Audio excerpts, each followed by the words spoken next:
नमस्कार, आप देख रहे हैं पंजाब केसरी राजस्थान और आपके साथ हूं मैं सौरभ दुबे। यह है एक खास रिपोर्ट डूंगरपुर बांसवाड़ा लोकसभा सीट के विभाजन की मांग पर। दोस्तों, डूंगरपुर और बांसवाड़ा राजस्थान के दो आदिवासी बहुल जिले हैं।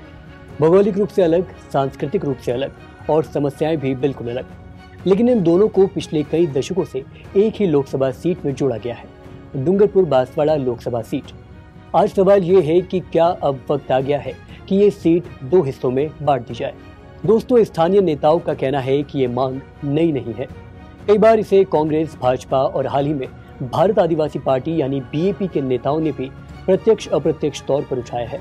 उनका साफ कहना है कि बहुत पहले ही ये हो जाना चाहिए था और तर्क भी बेहद साफ है, प्रतिनिधित्व का असंतुलन। दोस्तों, जब दो अलग अलग जिलों को एक ही सांसद रिप्रेजेंट करता है तो अक्सर एक क्षेत्र को ज्यादा तवज्जो मिलती है, दूसरा पीछे छूट जाता है। फर्ज कीजिए कि अगर सांसद बांसवाड़ा की भूमि से आता है तो डूंगरपुर का विकास रुक सा जाता है, और अगर डूंगरपुर से आता है तो बांसवाड़ा का। वर्तमान स्थिति में भी यही हो रहा है। डूंगरपुर बांसवाड़ा सांसद राजकुमार रोत की जन्मभूमि और कर्मभूमि दोनों ही डूंगरपुर रही है, लिहाजा उन पर अक्सर बांसवाड़ा के विकास को नजरअंदाज करने का आरोप लगता रहा है। डूंगरपुर बांसवाड़ा लोकसभा सीट के विभाजन को लेकर दूसरा तर्क है संसाधनों का बंटवारा। दोस्तों, हमें यह समझना होगा कि एक सांसद के पास संसदीय निधि सीमित होती है।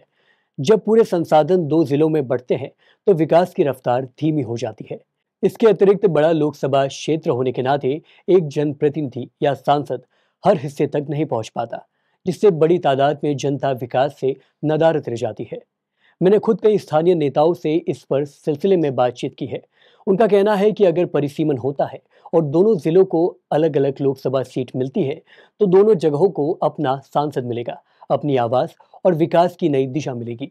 यहाँ बता दूं कि ये मांग सिर्फ राजनीतिक नहीं है, ये मांग सामाजिक प्रतिनिधित्व, क्षेत्रीय संतुलन और विकास से जुड़ी है।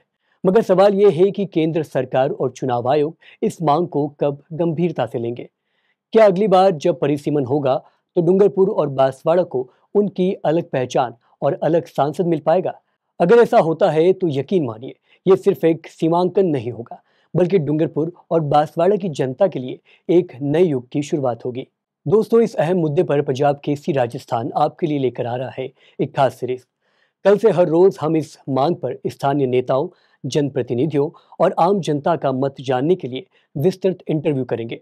जानेंगे कि इस मुद्दे पर क्या कहते हैं डूंगरपुर के नेता, क्या है बांसवाड़ा के जनप्रतिनिधियों की राय, और सबसे जरूरी, आखिर आम आदमी क्या चाहता है। ये सब जानने के लिए देखते रहिए पंजाब केसरी राजस्थान हर रात 9 बजे। नमस्कार।